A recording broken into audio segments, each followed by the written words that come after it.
ครับ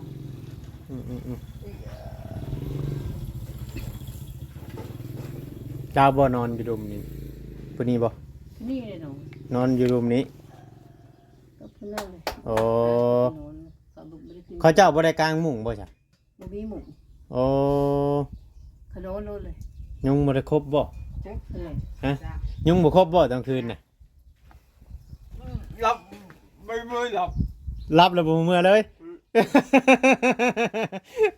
โอ้ยรับแล้วอันตอนท่านได้รับนี่หูเมื่ออยู่หรอกเนาะบ่ได้จูดยากันยุงบ่บุ้ยบ่มี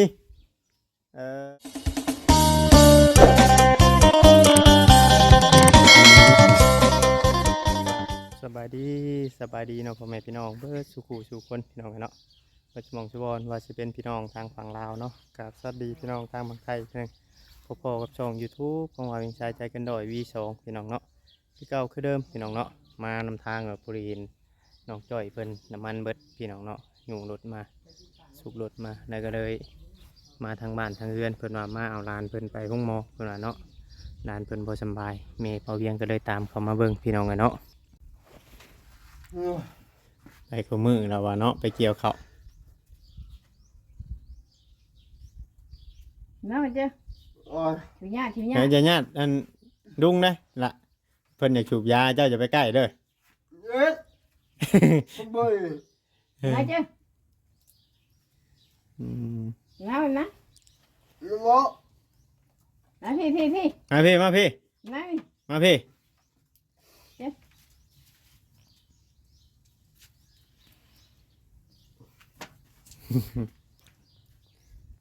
ไปบอกไปหาหมอน่ะฮะไปบอกไปหาหมอน่ะไปบอก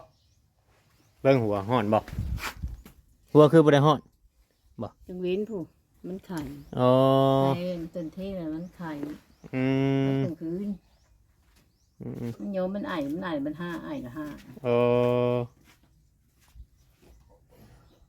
เป็นกระเพาะไปยังเนาะเด็กหน่อยเนาะส่วนร้ายเป็นกำไอละห้าเลยจะเป็นกระเพาะได้แต่เก่า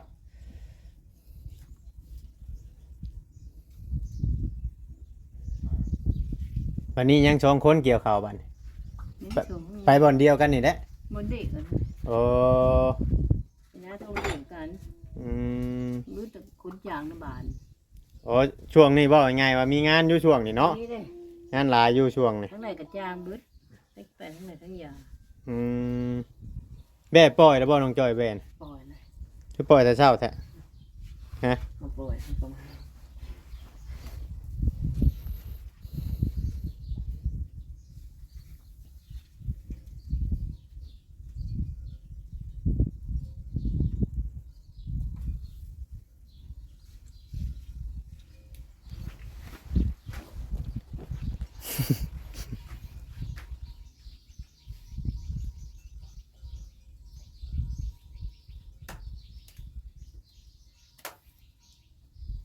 จักปีพุ่นไอ้กกมูนี่ผู้ใหญ่ฮะ40บ่ฮอดบ่40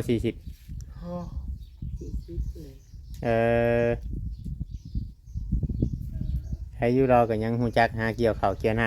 ำยังดำนาก็เป็นบ่เป็นแน่เนาะที่ให้มันไปแก่ข้าวบ้านดิไปแก้ข้าวข้าวคุณจะให้น้าคุณเข็มโบวันไปบ่รอดแล้วไปบ่รอดเป็นอะไรคือไปบ่รอดให้บังไฟเจ้าก็ขับรถไทยเป็นบ่เจ้าก็เป็นไงบ้างมันลมไม่ได้เห็นบ่ได้เจ้าขับรถไทยเป็นบ่ไปแก้ข้าวโอ้มันลมไปเลยไปบ่ชงคอยเบิ่งเจ้าย่างบ่ชงสิขับรถไถเป็นก็ขับเป็นเนาะรถไถจักได้เบิดได้อันนี้ว่าเท่ๆมันนั่นได้เฮาเห็นเราแบบย่างแบบบ่อยากเที่ยงหยังคือเขาจะน้ำบานี่มีคนค้างเขาจางมันทำไรเบิดโอ้ยได้ฉายเมฆคำว่าโบคือมันเป็นบ้านเขาแล้วมาแล้วจุ่มที่โรดเกพื้นที่เขาเขาให้เช่นนึง อ๋ออันแบบว่าเขาเกี่ยวเขามาได้อันบ่แก่ขึ้นล้านอันบ่ แกขึ้นชนะนั่นแหละ โอ้ว่าวันนั้น โอ้เก่งได้ซะเนาะ นายไรอันผู้นี้น่ะบ่เป็นครับ ผู้อ้ายผู้นี้บ่ บ่เป็นผู้หนอง อ๋อผู้น้องเพิ่นนี่บ่ บ่เป็น อืมดาวนี่เป็นเบิดดำให้ดำนาเรียบร้อยครับรถถอกรถไถไล่เบิด ไข่ได้เบิดคุ้นจางน้ำบานคู่มือจางมันน่ะ อืม ไปหาปรีไปสี่ข้าวสี่อย่างละมาเอามันไป โอ้ เอาไปให้ไปน้ามีไปค้าแล้วจางมันไปชุง อืม มาสี่ชีได้มันปิดเลยครับ เป็นเราเป็นตั้งแต่เกิดคุณบอกคือในอะไรแม่ ปิดแต่พูนแล้วมันเอกครับเป็นค้ามาตีน บอกแล้วอันเราแบบนี้หั่นนะสภาพเรา เกิดพูนแล้ว เป็นมาแต่เกิด ได้มันปิดลูก โอ้ แต่ยังหงอนตีตะกี้เต็กแล้วจุ่มฮะจุ่มลูกบอลข้าวนะคุดข่าวคือลินนี่ อื มัน ม โหดได้จ้ะคุณยายเพิ่นบอกว่าพลายตาโอ้แข็ง อ๋อว่าง่ายว่าแต่ยังน้อยเราแบบว่าเป็นคนอ่อนเทื่อทะบ่ คือท่า โอ้ คุณยายเพิ่นว่าพลายโอ้ตาหมอมฉามาละขันคือมันแข็งแห้งคุณยายเพิ่นบอกเลยเอ็ดเบบเพิ่นบอกน่ะ เฮ็ดแล้วหากแต่ว่าบ่แข็งแรง เอ็ดแล้วเอ็ดมันเชนวันนี้เลยนะตะกี้ว่าสิไปบ่ได้พุ่นแล้ว อ๋อตอนยังน้อยนะเจ้าคิดว่าสิย่างบ่ได้ ย่างบ่ได้ขี้โหอยู่ อืม ย่างบ่ได้ย่างเป็นปีย่างไปบ่ได้จักดี อ๋อ วันนี้มันแข็งแห้งเจอ อืม เมื่อกี้ว่ามันสิบ่ได้ได้ย่างมันโอนอีหลี อืม อันนี้ใหญ่เลยแข็งแห้งกับเชนบ่นั่นเลย แต่พวกที่ไปพวกที่ยังไปเกี่ยวนี่เขาเจ้าก็ขับรถไถเป็นคือกันบ่ เป็นคนนั้นน่ะเป็น อ้ายผู้นี้น้องผู้นี้บ่ โหนงคนนี้เลย อ๋อน้องติดผู้นี้ลงมาอืม คนนั้นก็เป็นครับ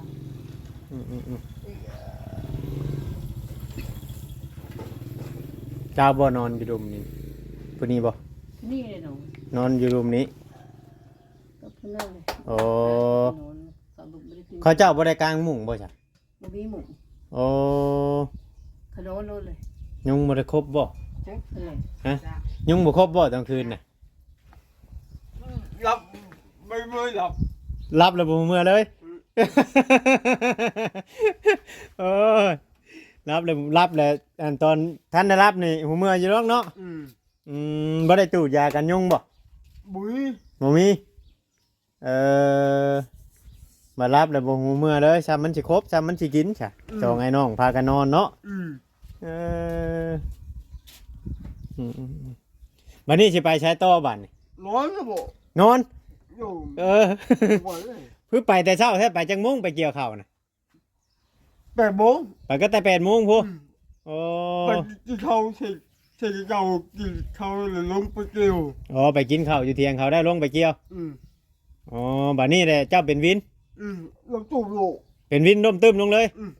อ๋อ หมูก็เห็น หมู่ก็เห็น แม่ใครสิมา เพิ่นได้ให้เจ้ามาก่อนบ่อ๋อ เดี๋ยวนี้เขาให้น้องคอยมาให้แรง อ๋อเงินน่ะเพิ่นจะให้ฝากมาน้ำน้องเจ้า เจ้าเคยเป็นอยู่บ่เป็นวินแบบนี้น่ะ โย่เด็กกาไม่บ่เป็นใช้ แดดกล้าโพดติ ใส่กุ๊กก็ไม่อยู่บ่ให้ได้ อ๋อใส่กรุ๊ปก็ยังบ่อยู่โอ้โอ้ยัง นอนพอนไปช่องมือไปไม่รอด ไปบ่รอดแล้วเนาะอ๋อ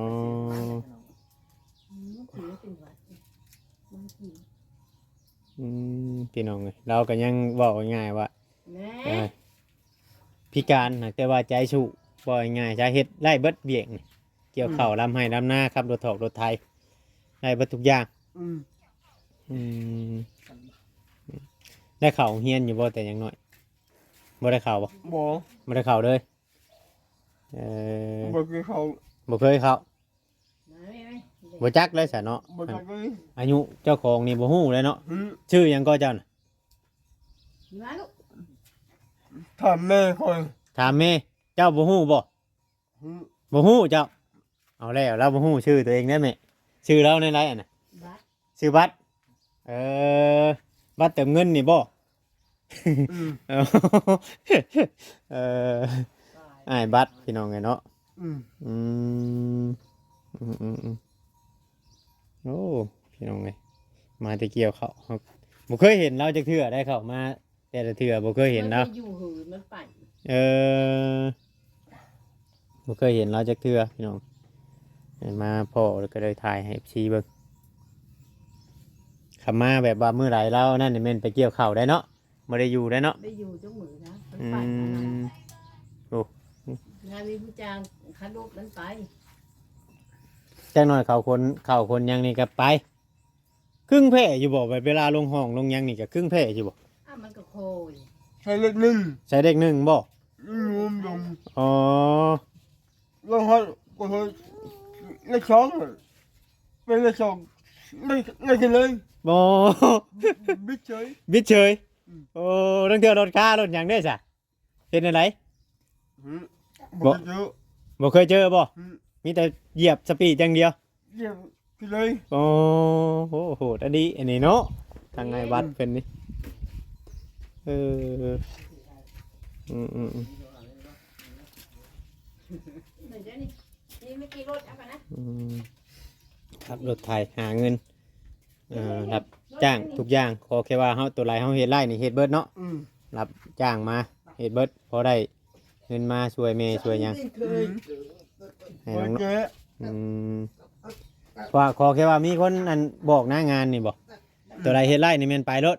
ให้เลยไปลูก บอกว่า บอกค่าเนาะสิกินข้าวกับหยังฉบัน บอกว่า บ่มีแนวกินนะบัด เลยไม่ใช่มือหรอกบ้านแค่คนมา บ้านนี่แข่งผลมาบ่ผลแห้งบ่หวาน โอ้เหมือนเห็นกู โกโก้เลยคือบ่เห็นมีน้ำอ้างแถวน้ำแถวนี่อยู่พุ่นแห้งได้อยู่ผู้น้ำจนไหล พอมี อ๋อ ชื่อแค่ของเนี่ย เอาคำมันแห้งเพิ่นคือสิบ่จ้างดอกมื้อนี้เนาะ โอ้ยปิดแล้วบอกปิดเลย ปิดเลยคำมันแห้งอะเนาะบ่มีงานได้เนาะ บุญเลยก็นอนแล้ว บ่มื้ออื่นเจ้าจังสิไปอยู่บ่นี่ไปบ่ ไปเกมก็มาบอก อ๋อ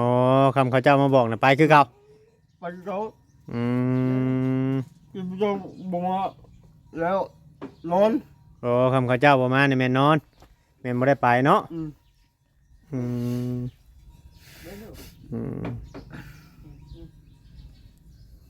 บัดยามแดงได้สายไปเฮ็ดหยังบ่มีเวียกอันเกี่ยวข้าวเกี่ยวน้ำแล้วบัดไปเฮ็ดหยังยาม ไป แดง งานเจ๊กับน้อง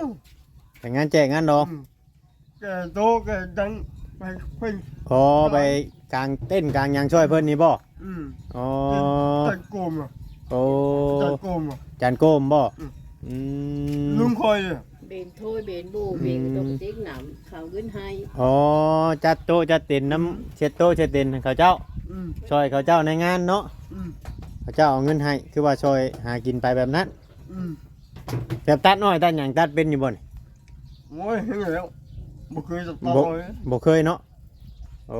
บัดเกี่ยวข้าวคือเกี่ยวเป็นบัดตัดน้อยบัดตัดบ่เป็น มันต่างกัน เรียกเฮาบ่ถนัดเว้าง่ายๆซะเออ โลละ ลาพา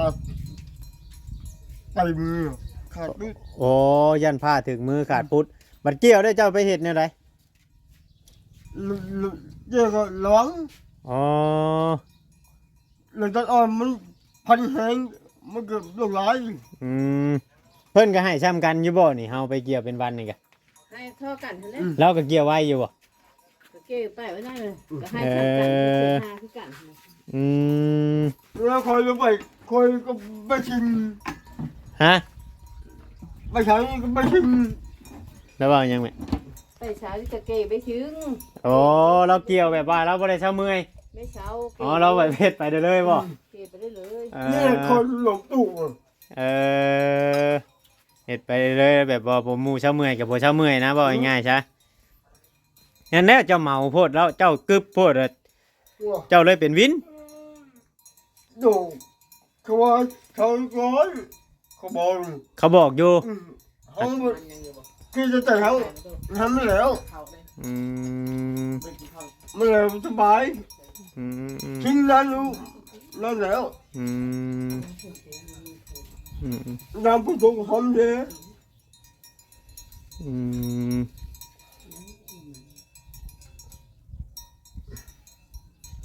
เดี๋ยวบ่บ่ยอมพักผ่อนเลยมื้อ นี่จะหลานไปห้องหมอ อืม ยังรู้กินเบ็ดมาพี่ เจ้าเผาเพื่อนอัน อืม ทั้งแม่เจ้าจะเอาหลานไปห้องหมอกับน้องจ้อยไปพากันไปเบ็ดมาพี่ พากันวันเดนออกไป นอนไม่ หามือโพดมายันถึ จะ ง โหย แล้วนอนพักผ่อนเราเป็นวิน ป้าเฮ้ยในโบมาน่ะมันถูกในยิง อืม หนาดีมาพี่สามปูปู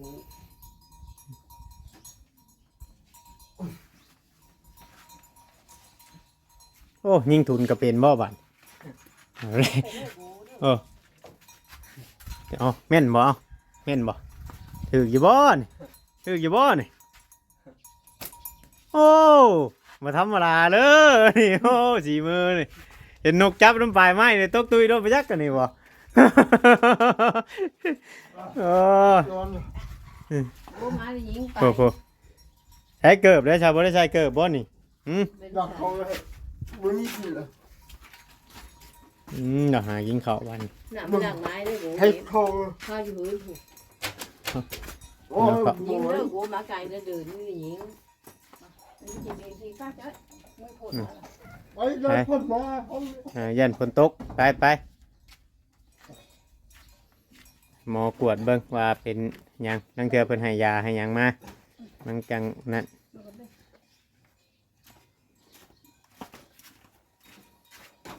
ได้หยังกินนี่ฮะ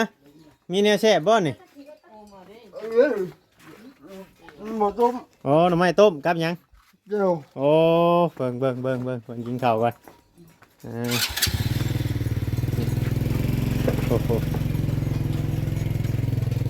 ง่ายๆได้กินอันนี้เนาะ อืม กินหน่อไม้ต้มกับมันแจ่ว มันแค่คอยนี่ อ๋อ โอ้ย เป็นหยังแขวจังออกนะ เล่นเองนั่น อ๋อมันหล่นเองมันบ่ อ่า อ๋อแขวคุ้ยแล้วนี่เนาะคือว่าใหญ่แล้วก็ยังแขวคุ้ยอยู่เนาะ มันหักเอง มันหักเองมันอืม ยังเขาลาเธอมันกุ้ย โอ้ โอ้เอง ออกเองเลย เลยคอยยอมกินใหม่ อืม นี่เรื่องคอยอ่ะ อืมเอ้าสิยิงง่วยอีกแล้วบัดนี้พี่เนาะมันไปแล้ว โลก อ๋อเป็นเห็ดแล้วบัดเห็ดแล้วอ้าวผิดพลาดไปแล้วบัดโอ้กระชุนเราตกเป็นเท่าไรลูกเพื่อเราจะจับไล่พอมันย่างไปเลยกินข้าวฮะให้เจ้าเมื่อยนะกินข้าวข้าวกับหน่อไม้ต้มพี่น้องเนาะพอดีมาเห็นน้องจ้อยเพิ่นรดน้ำเบิดน้ำมันแล้วก็ยันยู่มาซอยเพิ่นก็เลยเพิ่นบามาเฮือนแม่เพิ่นก็เลยเข้ามาพี่น้องเนาะเข้ามาพออ้ายเพิ่นก็เลยถ่ายให้ FC เบิ่งพี่น้องเนาะเราพิการหากแต่ว่าใจสู้พิการใจสู้เฮ็ดได้ทุกอย่างขอแค่ว่ามีงานเฮ็ดงานมีไผใช้ให้ไปแต่ไป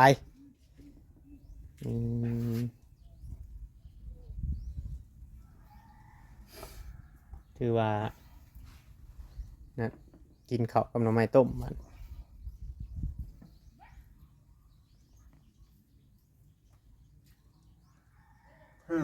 เจ็บเลย อ๋อ เป็นยังมัน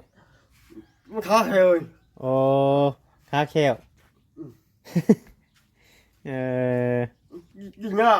กินยากเนาะ ล่ะ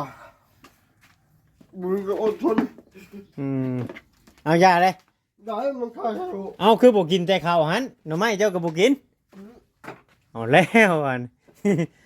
เออโอ้ยมันก็บ่นจักอิ่มแล้วมันนี่กินหน่อไม้ตอนเดียวค้าแควได้ยาเลย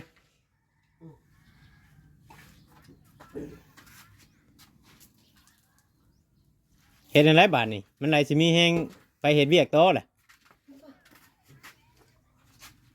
ไปปุ๊บ ไปห้องหมอเมื่อกี้นี่ ไปอันเอาคนน้อยไปเข้าห้องหมอว่ามันบ่สบาย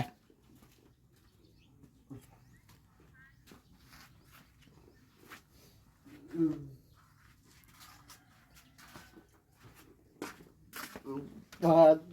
tôi là một ไปใช้บัดนี้ lắm ไปอาบน้ำ là luôn เราไปอาบน้ำได้พี่น้องเนาะเจ้าไปยังใช่เจ้า nghe nghe อ๋อเจ้าก็เว้าบ่ได้บ่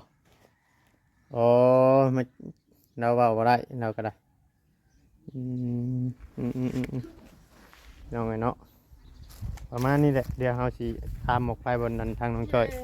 พาแม่เพิ่นไปหาหมอพุ่นเนาะผิดพลาดการใดก็ต้องกราบขอโทษขออภัยหลายๆ FC เบิดทุกผู้ทุกคนเนาะทางฝั่งลาวฝั่งไทยหรือว่าทางต่างประเทศที่เข้ามาเบิ่งมาชมเข้ามาติดตามใช้เฮือนเจ้าอยู่ใช้เฮือนเจ้าเฮือนเจ้าอยู่ใช้คุณบ่นี่พี่อยู่ปุ๊โอ้อืมพอมาเด่นน้ำเพลินอ๋อโดยเขาก็บ่ฮู้ดอกพี่น้องเพราะว่าเราเว่าภาษาใบ้นะพี่น้องผิดพลาดก็ต้องกราบขอโทษขออภัยหลายเด้อพี่น้องเนาะมาเห็นทั้งอ้ายของน้องจ้อยแล้วก็เลยถ่ายให้พ่อแม่พี่น้อง FC ได้เบิ่งได้ชมอันนี้เป็นเฮือนแม่เพิ่นเนาะพี่เนาะมาบัดนี้น่ะเพิ่นก็กั้นห้องกั้นหยังนี่แหละอันตะกี้เฮามาพากระจกกระจาดบ่ได้มีหรอกพี่น้องมาบัดนี้ก็คือว่านั้นสำหรับคลิปนี้ก็ลาพ่อแม่พี่น้องไปแล้วผิดพลาดกันใดก็ต้องกราบขอโทษขออภัยหลายขอกล่าวคำว่าสบายดีพี่น้องเนาะ